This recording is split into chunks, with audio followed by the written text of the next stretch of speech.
जय हिंद दोस्तों, 8वें वेतन आयोग में क्या मिलेगा, इसकी सुगबुगाहट शुरू हो गई है।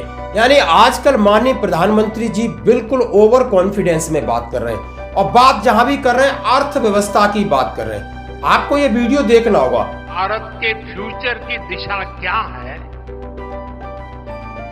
ये हमें आज के हमारे काम और सिद्धियों से पता चलता है। दुनिया की तीसरी सबसे बड़ी अर्थव्यवस्था बनने जा रहे हैं कि आज का भारत कितनी तेजी से आगे बढ़ रहा है। इन 10 सालों में ही इससे आपको संकेत लगेगा कहां कि यानी उनकी बॉडी लैंग्वेज और लैंग्वेज किस तरह कह रही है। यानी वो पिछले एक दशक की बात कह रहे हैं और पिछले वो कह रहे हैं कि नहीं, आपसे 20 और 25 साल पहले चलिए। उन्होंने कहा है कि पहले सबको ये सोचता था कि भारत के अंदर आर्थिक निवेश करूंगा तो भारत तो डूबेगा और हमें भी डुबोएगा, लेकिन ये धारणा हमने बदल दी है। पिछले 10 साल में बदली है धारणा। उन्होंने कहा है जहां आपका एक साल का टेनोर जीडीपी का 1 लाख करोड़ डॉलर होता था, वो अभी हमने एक क्वार्टर में लाके खड़ा कर दिया है, यानी एक तिमाही में खड़ा कर दिया है। जो व्यवस्था हमारी अर्थव्यवस्था 11वें नंबर पे थी, हमने 5वें नंबर पे लाकर खड़ा कर दिए। और उन्होंने कहा है अगले 2027 तक इस विश्व की तीसरी बड़ी अर्थव्यवस्था होगी। पैसे की कोई कमी नहीं होगी, पैसा ही पैसा होगा, रोजगार की कोई कमी नहीं होगी। पूरे विश्व में एक नई उम्मीद जगाई है। जिस भारत के बारे में कहा जाता था ये खुद भी डूबेगा और हमें भी ले डूबेगा, वो भारत आज दुनिया की ग्रोथ को ड्राइव कर रहा है।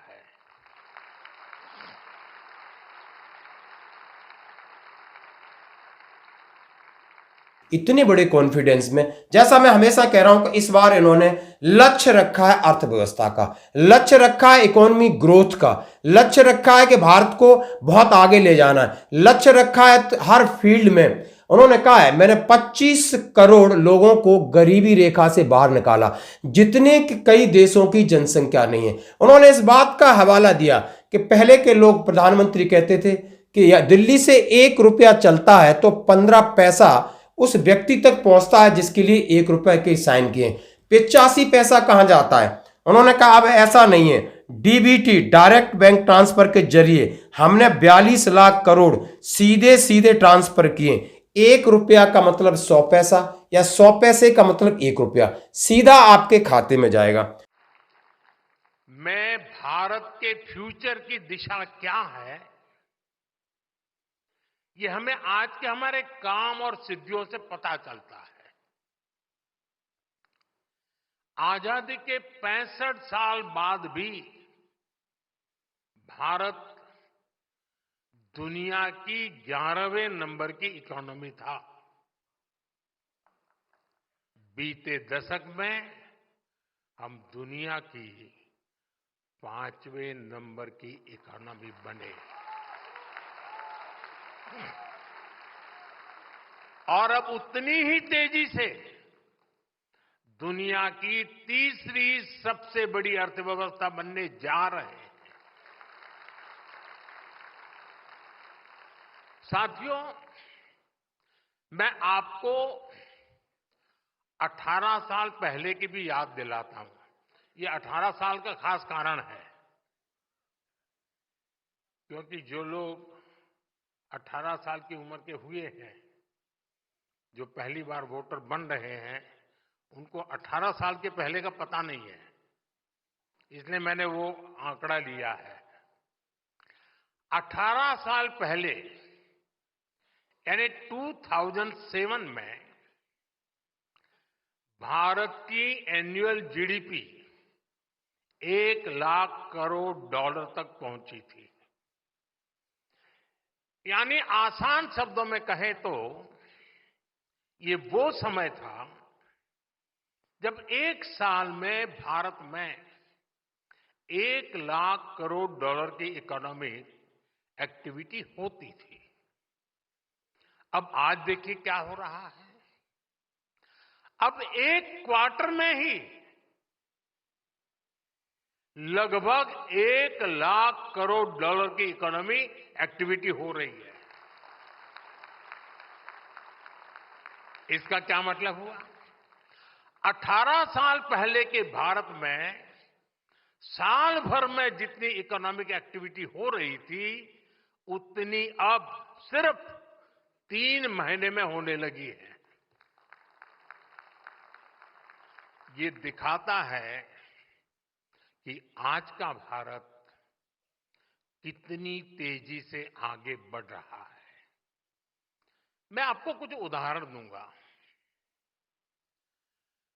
जो दिखाते हैं कि बीते 1 दशक में कैसे बड़े बदलाव भी आए और नतीजे भी आए।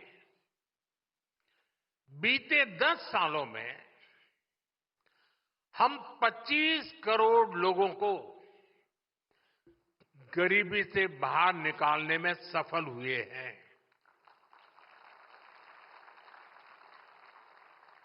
ये संख्या कई देशों की कुल जनसंख्या से भी ज्यादा है।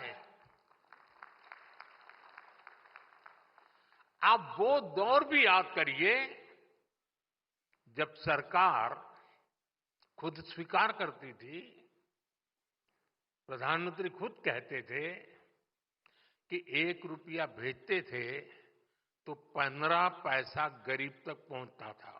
आपने सारी बातें उनकी सुनी होंगी। अब मैं बात करूंगा 8वें वेतन आयोग को लेकर। हाँ जी दोस्तों, बात करना जरूरी है क्योंकि इन्होंने इकोनॉमी पर अपनी पकड़ तो बनाई है, ये सामने आपको दिख रहा है। लेकिन इसका फायदा सीधा उन्होंने कहा है कि मध्यम वर्गीय और गरीबी इन लोगों को दिया जाएगा। तो इससे सीधा सीधा लगता है कि आपकी महंगाई भत्ता कितना भी आपका स्लो रेट पे हो, लेकिन आपको फिटमेंट फैक्टर या जो सिफारिश करेगा आपका, यानी जो आपका 8वें वेतन आयोग का एक बोर्ड बनेगा जिसमें एक अध्यक्ष और 2 सदस्य होंगे, अपनी अपनी मंत्रणा करेंगे, अपने अपने विचार लेंगे और सरकार के सामने रिकमेंडेशन करेंगे। यानी जो पुरानी पद्धति है जिसमें हमारा जो आंकड़े जो लिए गए हैं, हमारे खाने के, पीने के, रहने के, कपड़े के, जूते के, बच्चों की पढ़ाई लिखाई, जो लिविंग स्टैंडर्ड है, उसको अब जरूर बदला जाएगा। अब उसको जरूर बदला जाएगा और उसमें जरूर संशोधन होगा और इसका आपको तुरंत फायदा इस बार दिखेगा, जैसा कि आपने मोदी जी के वक्तव्य में आराम से सुना होगा। उन्होंने बड़े कॉन्फिडेंस के साथ इस बात को लेकर, अब इस मुद्दे को लेकर उठाया है। जैसे कि सामने पहले मैं बात कह रहा हूं कि change in fitment factor in 8th CPC agrees to 3.6 consumption unit per family in place of standard 3 unit. यानी सबसे पहले जो 3 यूनिट का क्राइटेरिया था उसको 3.6 में कंसीडर किया जाएगा, 3.6 में कंसीडर किया जाएगा। और जो उनका खर्चे का है, और उन्होंने कहा है कि आपको राइस चाहिए, दाल चाहिए, रॉ वेजिटेबल चाहिए, ग्रीन वेजिटेबल चाहिए, अदर वेजिटेबल चाहिए, फ्रूट्स चाहिए, मिल्क चाहिए, शुगर चाहिए, गुड़ चाहिए, ऑयल चाहिए, फिश चाहिए। और इसका उन्होंने क्वांटिटी जब 3 से 3.6 होगा तो इसकी क्वांटिटी बढ़ेगी, रेट के हिसाब से रेट बढ़ेगा, आपका अमाउंट टोटल आएगा। और इस तरीके से उन्होंने फिटमेंट फैक्टर की बात कही है। और उन्होंने कहा है मीट चाहिए, एग्स चाहिए, सॉप चाहिए, क्लोथ चाहिए, दूसरी आपको LPG चाहिए, इंटरनेट चाहिए, रिक्रेशन चाहिए, एजुकेशन चाहिए, शादी विवाह के खर्चे चाहिए। यानी ये सारी चीज आप ये जो टेबल में आप देख सकते हो, ये जो आंकड़े इन्होंने कैलकुलेट किए हैं और इन्होंने 3 की जगह 3.6 पर आंकड़े कैलकुलेट किए और इससे सीधा सीधा लाभ इस बार 8वें वेतन आयोग में कर्मचारियों और पेंशनर्स को देखने को मिलेगा, क्योंकि अब इसके ऊपर बदलाव है। जैसा कि JCM ने टर्म्स ऑफ रेफरेंस के लिए रखा था कि आप 3 यूनिट नहीं 3.6 करिए। पेरेंटिंग भी है, यानी जो ओल्ड पेरेंट्स हैं उनकी भी करना होगा आपको। और पीछे का जो आपके फॉर्मूले हैं आज से 50 साल पुरानी, इस चीज को बदलना होगा, क्योंकि आप क्वालिटी ऑफ लाइफ, ब्रांडेड चीजें, खाने की चीजें सब में परिवर्तन हुआ है। तो आप देख सकते हो आप आराम से देख सकते हो कि फिटमेंट फैक्टर की बात उन्होंने इस कैलकुलेशन को लेके कहा है कि 2.57 से कम का तो कोई मतलब ही नहीं है। तो 2.57 से क्या आगे बनेगा, किस तरीके से पे पेंशन में सुधार होगा, इसके लिए अलग वीडियो है, लेकिन आप माननीय प्रधानमंत्री जी का यह वीडियो आप जरूर देखें। धन्यवाद। वो 85 पैसा कौन पंजा खा जाता था।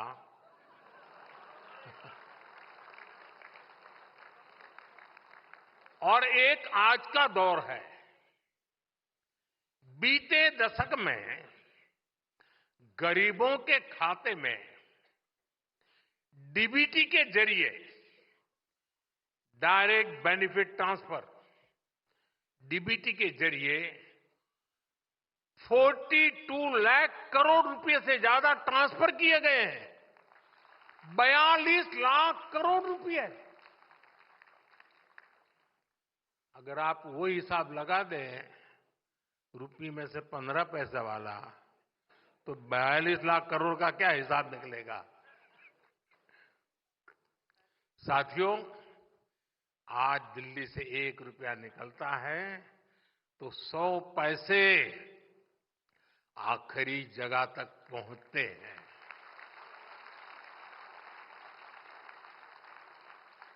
साथियों, 10 साल पहले सोलर एनर्जी के मामले में भारत दुनिया में कहीं गिनती नहीं होती थी, लेकिन आज भारत सोलर एनर्जी कैपेसिटी के मामले में दुनिया के टॉप 5 कंट्रीज में से हैं। हमने सोलर एनर्जी कैपेसिटी को 30 गुना बढ़ाया है।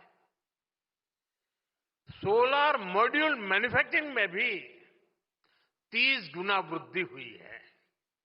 10 साल पहले तो हम होली की पिचकारी भी, बच्चों के खिलौने भी विदेशों से मंगाते थे।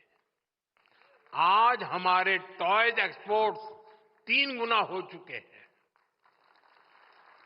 10 साल पहले तक हम अपनी सेना के लिए राइफल तक विदेशों से इंपोर्ट करते थे और बीते 10 वर्षों में हमारा डिफेंस एक्सपोर्ट 20 गुना बढ़ गया है। साथियों, इन 10 वर्षों में हम दुनिया के दूसरे सबसे बड़े स्टील प्रोड्यूसर हैं, दुनिया के दूसरे सबसे बड़े मोबाइल फोन मैन्युफैक्चरर है और दुनिया का तीसरा सबसे बड़ा स्टार्टअप इकोसिस्टम बने हैं। इन्हीं 10 सालों में हमने इंफ्रास्ट्रक्चर पर अपने कैपिटल एक्सपेंडिचर को 5 गुना बढ़ाया है। देश में एयरपोर्ट की संख्या 2 गुनी हो गई है। इन 10 सालों में ही देश में ऑपरेशनल एम्स की संख्या 3 गुना हो गई है और इन्हीं 10 सालों में मेडिकल कॉलेजों और मेडिकल सीट्स की संख्या भी करीब करीब 2 गुनी हो गई है।